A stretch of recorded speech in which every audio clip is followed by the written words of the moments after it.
இந்த நாடுகளோட முக்கியமான 3 நாடுகள் கிரிக்கெட்ல ஆசியாக்குள்ள பார்ப்போம். இப்ப இருக்கிற ஆசியாவின் மற்ற நாடுகளை பார்த்தோம்னு சொன்னா அவை இன்னும் கத்துக்கணும். சின்ன அணிகளா தானே இருக்கின்ற. நீங்க ஆப்கானிஸ்தான் அப்படி சொல்லலே?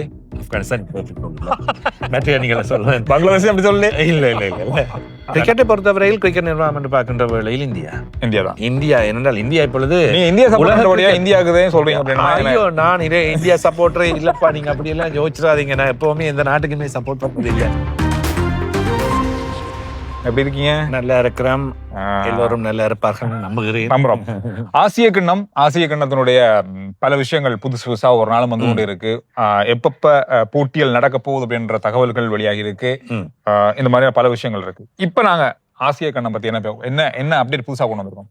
ஆசிய கிண்ணத்தை பற்றி நாங்கள் இப்ப நிறைய பேச போகின்றோம். தொடர்ந்துமே தரப்போகின்றோம். இதற்கு முதல்ல ஆசிய கிண்ணம் என்ன, ஏன் உருவாகியது, யாரால் உருவாக்கப்பட்டது, அதுல என்ன பலன்கள் இருக்கின்றன, பலன் உண்மையிலேயே கிடைச்சிருக்கா இல்லையா, யாருக்கு உருவாக்கப்பட்டது, உருவாக்கினவங்களுக்கு ஏற்ற மாதிரி பலன் கிடைச்சிருக்கா, அதெல்லாம் தேவைதான். இப்ப அது எல்லாத்தையும் நாங்கள் ஆரம்பத்த ஒரு தடவை சொன்னோம்ன்றாதான் பிரியோசனமா இருக்கு. பாக்குறவங்களுக்கு வச்சு பாக்குறவங்க இந்த மாதிரி ஒரு ஐடியா வச்சுக்கொண்டு பாப்பாங்க. அப்போ ஆசிய கிரிக்கெட் கவுன்சில் உருவாக்கப்பட்டு கிட்டத்தட்ட 40 வருடங்களை தாண்டி விட்டது. 1983ஆம் ஆண்டு இது உருவாக்கப்பட்டிருக்கின்றது. அப்பொழுதிருந்தே ஆசிய கிண்ணத்துக்கும் ஐக்கிய அரபு அமீரகம் UAE அதாவது துபாய்க்கும் ஒரு தொடர்பு இருக்கின்றது. ஆரம்பத்தில இருந்து அங்கதான் போட்டிகள் நடைபெறுகிறது. அந்த நேரத்தில் எங்களுக்கு துபாய் என்பதில பார்க்க ஷார்ஜா தான் ஃபேமஸ். மத்திய கிழக்குல நடக்குது அப்படி பார்த்தா அது ஆசியா அங்கே அமைந்தபடியா அடுத்த சென்டர் பாயிண்ட் என்பதையும் பார்த்து இந்தியா பாகிஸ்தான் எப்பொழுதுமே அந்த அங்க செல்ல மாட்டோம், இங்க போக மாட்டோம், பிரச்சனைகள் அது ஒரு காரணம். அப்ப அதொன்று காரணம் இருந்ததுனால ஆசியா கிண்ணம் இந்தியா பாகிஸ்தான்ல பொதுவா நடந்ததும் குறைவா தான் இருக்கும். இந்தியாவுக்குள்ள நடந்தா பாகிஸ்தான் வர மாட்டாங்க, பாகிஸ்தான் நடந்தா இந்தியா வர மாட்டாங்க. இந்த மாதிரி அந்த பிரச்சனைகள் காரணமாக அந்த ஒரு நன்மையால நமக்கு இலங்கையில நிறைய போட்டி நடக்குது. இலங்கையில நடக்கிறது, மத்திய கிழக்குல நடக்குது நிறைய போட்டிகள். அப்ப துபாயில தான் 83ஆம் ஆண்டு ஆரம்பிக்கப்பட்டது. எனவே ஆசிய கிரிக்கெட் சம்மேளனம் என்றது ஒன்று 1983 உருவாக்கப்படுகின்றது. 1984 3 நாடுகள் கொண்ட போட்டியாக இது ஆரம்பித்தது. அப்பொழுதெல்லாம் உங்களுக்கு தெரியும், இந்தியா, ஸ்ரீலங்கா, பாகிஸ்தான். இந்த நாடுகளோட முக்கியமான 3 நாடுகள் கிரிக்கெட்ல ஆசியாக்குள்ள பார்ப்போம். இப்ப இருக்கிற ஆசியாவின் மற்ற நாடுகளை பார்த்தோம்னு சொன்னா அவை இன்னும் கத்துக்கணும். சின்ன அணிகளா தானே இருக்கின்ற. நீங்க ஆப்கானிஸ்தான் அப்படி சொல்லலே? ஆப்கானிஸ்தான் மற்ற அணிகளை சொல்லுவேன். பங்களாதேஷ் அப்படி சொல்லலே? இல்ல. நிறைய பேர் பொங்கிடுவாங்க. ஆப்கானிஸ்தான் அவங்க இல்ல, அவங்க இப்ப அப்படி சொல்லல, படம் எடுத்து ஆடுற நாகினீஸ் பங்களாதேஷ் அவங்க எல்லாம் அப்படி இருக்காங்க. அவங்க வச்சு செய்துட்டு இருக்காங்க. அதனால சொல்லலாம். நீங்க சொல்லுங்க, இந்த ஆசிய கண்டத்துல பாகிஸ்தான், இந்தியா, ஸ்ரீலங்கா, பங்களாதேஷ், ஆப்கானிஸ்தான் இது பலமான நாடு. கிரிக்கெட்டை பொறுத்தவரையில் கிரிக்கெட் நிர்வாகம் என்று பார்க்கின்ற வேளையில் இந்தியா என்னென்றால் இந்தியா இப்பொழுது இந்தியாவுக்கு சொல்றீங்க. ஐயோ, நான் இந்தியா சப்போர்ட்டரே இல்லப்பா. நீங்க அப்படி எல்லாம் யோசிச்சிடாதீங்க. நான் எப்பவுமே எந்த நாட்டுக்குமே சப்போர்ட் பண்ணது இல்லை. நான் கிரிக்கெட் சப்போர்ட்டரா தான் பார்த்துருக்கேன். அப்ப இந்தியா தான் அது நான் சொல்ல தேவை. ஆசியாவில இல்ல, கிரிக்கெட்லயே அவங்க தான். அதாவது Indian cricket council and ICC சொல்லிட்டு இருக்காங்க. இதை நாங்க சொல்லியா தெரியணும். சர்வதேச கிரிக்கெட் பேரவைக்கு அதிக வருமானத்தை ஈட்டி தருவது இந்தியா, அதிகமாக செலவழிப்பது இந்தியா தான் கிரிக்கெட்டை கட்டுப்படுத்தி கொண்டிருக்கின்றது என்பது. உலக கிரிக்கெட்டை இப்ப கட்டுப்படுத்துறதே இந்தியா தான் எனக்கு தெரிஞ்சு. நான் சரியா சொல்றான்னு தெரியல, நான் சொல்றேன் சரியா தான் சொல்றீங்க. அது எல்லாருக்குமே தெரியும். ஆனா அது ஒரு பக்கத்துக்கு ஒரு பெரிய ஒரு பிசினஸாவும் அந்த கிரிக்கெட்டை வந்து இந்தியா பயன்படுத்துறாங்க. ஏன்னா IPL இருக்கட்டும், பல விஷயங்கள், போட்டி, அதாவது வீரர்கள் விளம்பரங்கள்ல நடிக்கிறது, இந்த மாதிரி எனக்கு தெரிஞ்சு இந்தியா கிரிக்கெட்டர்ஸ் தான் உலகத்தில் உள்ள கிரிக்கெட் வீரர்களை விட அதிகமாக சோசியல் மீடியாவிலையும் விளம்பரங்கள் மூலமாகவும் சம்பாதிக்கிறவங்க. நிச்சயமாகவே. அதே போன்று உலக சனத்தொகையில் இந்தியாவின் சனத்தொகை தெரியும். கிரிக்கெட் விளையாடுகின்ற நாடுகளில் சனத்தொகை கூடிய நாடு இந்தியா. அதே போன்று விளம்பரங்கள் அங்கேதான் இருக்கின்றன. விளம்பரங்களுக்கு செலவழிக்கிற நாடுகள் நான் நினைக்க முதலாவதா இருக்கிறது இந்தியா தான் இருக்கு. கோடிக்கணக்கில் செலவழிக்கும். கிட்டடியில் ஒரு நிகழ்ச்சி வந்து போய்கொண்டிருக்குது. இங்கிலாந்தில் ரவி சாஸ்திரியிட கேட்கிறார்கள், மைக்கேல் ஓன் கேட்கிறார், இங்கிலாந்து அணியின் முன்னாள் தலைவர், இந்திய அணியின் வீரர்களில் யார் யார் கூடுதலாக உழைக்கின்றார்கள், சூப்பர் ஸ்டார்களா இருக்கின்றவர்களில் எந்த அளவில் வருமானம் என்று. நீங்க சொல்லுங்க, யாருன்னு சொல்லுங்க. நான் நினைக்கிறேன் முதலாவது விராட் கோலி, மகேந்திர சிங் தோனி, அதன் பின்னர் சச்சின் டெண்டுல்கர். அந்த 3 பேருடைய பேரையும் விராட் கோலி தான் முதலாவது. அந்த அமௌண்டையும் சொல்லும் போது, தொகையும் சொல்லும் போது, அவர் இன்ஸ்டாகிராம்ல எவ்வளவு earn பண்றாங்க மைக்கேல் ஓன் கிட்டத்தட்ட இப்படி தலையில வாங்கி வச்சுக்கொண்டு.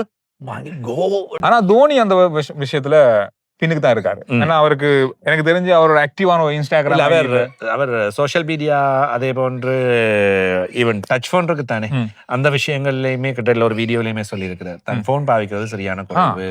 அது இப்பவுமே அந்த மற்ற லேண்ட்லைன் போன் சொல்லுவோம் நாங்க, அந்த போன் தான் பாவிக்கிற. அதே மாதிரி இந்த போன் இல்லாமல் நார்மல் போன், டச் போன் இல்லாம நம்பர் இருக்கு, பட்டன், அந்த போன் இருந்தா நல்லா இருக்கும்னு சொல்லி இப்போ கொஞ்ச நாளைக்கு முதல்ல வந்த வீடியோலன்னு சொல்லி. சரி, அப்ப ஆசிய கிரிக்கெட்ல இந்தியா தான் பலம்ன்றது எல்லாருக்குமே தெரியும். ஆசிய கிரிக்கெட் சம்மேளனம் என்றது ஒன்று 83ஆம் ஆண்டு உருவாக்கப்படுகின்றது. 84இல் சாஜாவில் வைத்து இலங்கை, இந்தியா, பாகிஸ்தான் அணிகளுடைய முக்கோண ஆசிய கிண்ணம் தான் நமக்கு ஆரம்பமாகியது. நீண்ட நாட்களாகவே அது முக்கோண தொடராக தான் நடந்து கொண்டிருக்கும். அதன் பின்னர் தான் பங்களாதேஷ் என்ட்ரி, 4வது நாடாக பங்களாதேஷ் வந்தது. பின்னர் ஆப்கானிஸ்தான் இப்பொழுது வந்தது. அதுக்கு பிறகு அப்பப்போ ஐக்கிய அரபு அமீரகம் இடைக்கிட வெட்டி பார்ப்பார்கள், போட்டிகளை நடத்துவதாக அவர்கள் இந்த முறை விளையாடுகின்றார்கள்.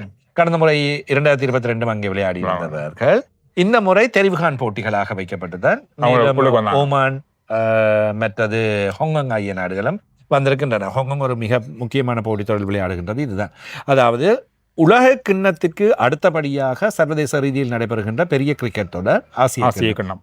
இப்போ இது தொடர்ச்சியாக நல்ல முறையில் நடைபெற்று வருகின்ற வேளையில் 86ஆம் ஆண்டு இலங்கையோடு சிறிய பிரச்சனை ஏற்பட்டதன் காரணமாக இந்தியா வரமாட்டேன், நான் விளையாடல, பாய்காட் பண்றேன், வெளிநடப்பு செய்யறேன்னு விட்டுட்டாங்க. இப்போ இலங்கை பாகிஸ்தான் மட்டும் விளையாடியது. அதன் பின்னர் இந்தியாவோட ஒரு பாகிஸ்தான் இந்திய பிரச்சனையின் பொழுது பாகிஸ்தான் ஒரு தடவை வெளிநடப்பு செய்தது, விளையாட மாட்டாங்க. இந்தியாவும் இலங்கை மாத்திரம் விளையாடியது. ஆனா இலங்கை மட்டும் எல்லாத்துலயும் விளையாடிட்டது. அதான் 16 நம்மாக்கள் பிரச்சனையே கிடையாது. எந்த நாட்டுக்கு நாங்க அடி வாங்கினாலும் போய் அடி வாங்கிட்டு இன்னும் வேண்டாலும் வாங்கி தான் வருவாங்க. 16 தடவைகள் அதுதான் இலங்கை விளையாடியதாக இருக்கின்றது. பாகிஸ்தான் இந்தியா பார்த்தீர்களாக இருந்தால் 15 தடவைகள் ஒவ்வொரு தரம் இல்லாமல் போயிருக்கின்றார்கள். இந்த ஆசிய கிரிக்கெட் சம்மேளனம் என்றது இந்த நாடுகளை வச்சுதான் ரன் ஆகும். ஆசிய கிரிக்கெட் சம்மேளனம் 2010ஆம் ஆண்டுக்கு பின்னர் இந்த காணும் கிட்டத்தட்ட மூடிவிடலாம் அல்லது தொடரை மூடிவிடலாம், ஆசிய கிரிக்கெட் கவுன்சிலையும் கொண்டு செல்வதா இல்லையா என்கின்ற ஒரு பிரச்சனையும் ஒன்று ஏற்பட்டது. இப்ப எதையும் செய்ய வேண்டும் என்றால் வருமானம் இருக்க வேண்டும். இப்ப ஆசிய கிரிக்கெட் தொடர்களை வெற்றிகரமாக நடத்தினால்தான் பணம் ஆசிய கிரிக்கெட் கவுன்சிலை ரன் பண்ண முடியும். சில வேளைகள்ல இப்படிதான் ஐபிஎல் வந்தது பிறகு நிறைய போட்டிகள் பெரிய அளவா சர்வதேச போட்டிகளுக்கான முக்கியத்துவம் குறைந்தது, நடக்கும் போட்டிகள், ஆனா மக்களுக்கு ஆர்வம் அதிகமா இருந்தது இந்த ஐபிஎல் மேல. இப்ப திரும்பவும் சர்வதேச போட்டிகள் மேல வந்துட்டாங்க. ஐபிஎல் ஒரே மாதிரி அந்த இருக்க மாதிரியே அந்த திகட்டின மாதிரி ஆகிருக்கு. அது ஒரு காரணம். இப்ப அதன் காரணமாக தான் ரைட் 2018 முதல் முடிவெடுத்தாங்க, இந்த வருஷம் நடத்தி போட்டு நாங்க நிறுத்தி விடுவோம், இனி தேவை இல்லை, வேண்டாம், வருமானம் இல்லை அப்படின்ற ஒரு விஷயம் வந்தது.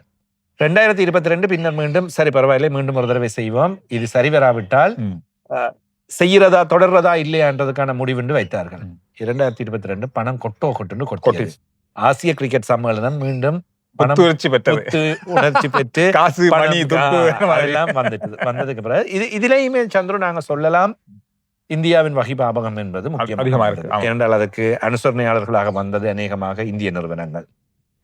அதிகமாக தொலைக்காட்சியில் போட்டிகளை பார்ப்பது இந்திய வருமானங்கள், இந்திய ரசிகர்கள் தொலைக்காட்சி ஸ்டார் ஸ்போர்ட்ஸா இருக்கட்டும், டென் ஸ்போர்ட்ஸா இருக்கட்டும், ESPN இருக்கட்டும், இந்தியாவில் அதிகமானவங்க பார்க்கும்போது அதனால வர வருமானம் அது பெரிய அளவு, பில்லியன் கணக்கான வருமானம். எனவே அனுசரணையாளர்கள் நம்பி பணத்தை போட்டார்கள். போட்டிகள் விறுவிறுப்பு தன்மையை தந்தன. 2022 இந்தியா வெளியேற்றப்பட்டாலும் கூட விறுவிறுப்புக்கு குறைவில்லாமல் போட்டிகள் நடத்தப்பட்டது. அதன் பின்னர் கடந்த வருடம் இலங்கையில் போட்டிகள் நடைபெற்ற வேளையில் 50 ஓவர்களாக நாங்கள் மீண்டும் விளையாடி பார்ப்போம் என்று பார்க்கின்ற வேளையிலும் அதுவும் சக்சஸ் ஆகும். இலங்கையில் நடந்த போதும் கூட இலங்கைக்கு ஏராளமான ரசிகர்கள் இந்தியாவில் இருந்து வருகை தந்த போட்டிகளை பார்த்தார்கள். கண்டியில எனக்கு தெரிஞ்சவங்களும் ஒரு 5-10 பேர் வந்தாங்க. அந்த அளவுக்கு இந்தியாவில இருந்து இங்க வந்து போட்டியில இந்தியாவில இருந்து நிறைய பேர் தொடர்பு கொண்டு டிக்கெட் கிடைக்குமா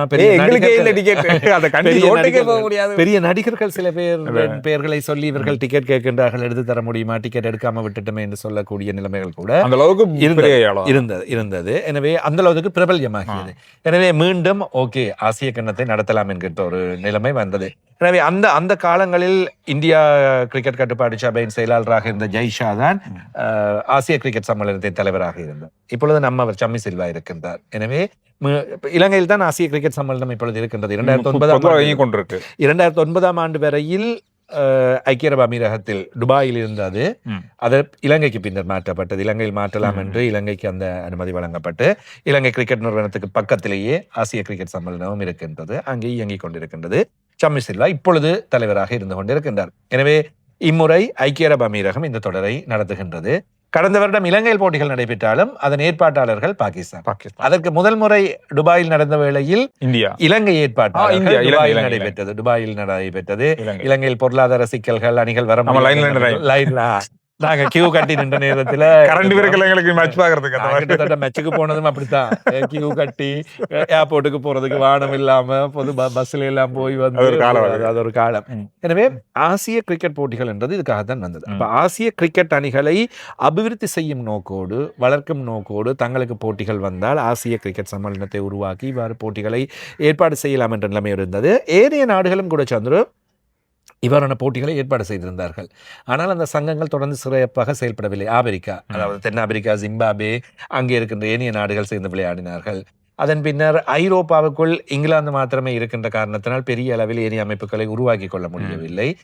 ஆஸ்திரேலியா, நியூசிலாந்து ஆகிய நாடுகள் அங்கே விளையாடி கொண்டிருந்தன. எனவே அங்கே இங்கே பறந்துபட்டிருந்தாலும் ஆசியாவிற்குள் தான் இப்பொழுது அதிக அணிகள் இருக்கின்றன. இப்பொழுதும் ஆசிய அணிகளாக ஆசிய அணிகள் இருக்கின்றன. எனவே இவற்றின் காரணமாக இவற்றை உருவாக்கக்கூடிய ஆசியாவை உருவாக்கி அதை செய்து கொண்டு போகக்கூடிய ஒரு நிலைமை வந்தது. அதே போன்று இந்தியாவுக்கும் பாகிஸ்தானுக்கும் இடையில் இழுபறிகள், அரசியல் ரீதியில் சிக்கல்கள் இருந்தாலும் இலங்கை நடுநிலைமை வகித்து அண்ணா தம்பி என்று சொல்லி எல்லாரும் நான் பாகிஸ்தான்ல மேட்ச் வச்சாலும் வருவேன், இந்தியாவில் வச்சாலும் வருவேன், பங்களாதேஷில் வச்சாலும் வருவேன், ஆப்கானிஸ்தான் வச்சாலும் நாங்கள் வருவோம். எனவே அந்த ஒற்றுமை ஒன்றை உருவாக்கி எல்லா விஷயங்களையும் செய்து ஒருமித்து நல்ல முறையில் செயல்பட்டு கொண்டு போகின்ற காரணத்தினாலும் ஆசிய கிரிக்கெட் சம்மேளனம் போனது. எப்பொழுதும் இந்தியாவுக்கும் இலங்கைக்குமான அந்த கிரிக்கெட் உறவு என்பது மிக நெருக்கமாகவே இருந்து கொண்டிருக்கும். ஜெய்ஷா மற்றும் சமிசில்வா ஆகியோருடைய உறவும் நல்ல முறையில் நெருக்கமாக இருக்கின்றது. இது எல்லோருக்குமே தெரியும். அதன் காரணமாக தான் இந்த பதவிகளும் கூட அதற்கு ஏற்றால் போல் மாற்றப்படுகின்றன. சில வேளைகளில் சமிசில்வா அவரிடம் கேட்டால் ஏதாவது விடயங்களை செய்து கொடுப்பது. கடந்த முறை ஆசியா கணத்தில் ஜெய்ஷாவை நேரடியாக இங்கே இறுதிப் போட்டியில் வைத்து பல விஷயங்கள் செய்யப்பட்டன. இப்பொழுது ஜெய்ஷா சர்வதேச கிரிக்கெட் பேரவையின் தலைவர். எனவே அங்கே இருந்தும் பல விஷயங்களை எடுக்க முடியும். எனவே இந்த ஆசிய அணிகள் தங்களை ஒரு நட்புறவாக்கி கொள்ளவும் தங்களுக்கு இடையேயான போட்டிகளை உருவாக்கவும் இந்த உருவாக்கப்பட்டது. இதை நாங்கள் நிரூபிக்கக்கூடிய விஷயம்தான் கடந்த முறை நான் சொல்லியிருந்தேன். 50 ஓவர்கள் உலக கிண்ணத்துக்கு முதலில் ஆசிய கிண்ணம் நடைபெற்றது. 50 ஓவர்கள் போட்டியாக ஆசிய கிண்ணம் நடைபெற்றது. இம்முறை அடுத்த வருடம் 2020 வேர்ல்ட் கப் வரப்போகின்றது. ஆசிய கிண்ணம் 2020 விளையாடப்படுகின்றது.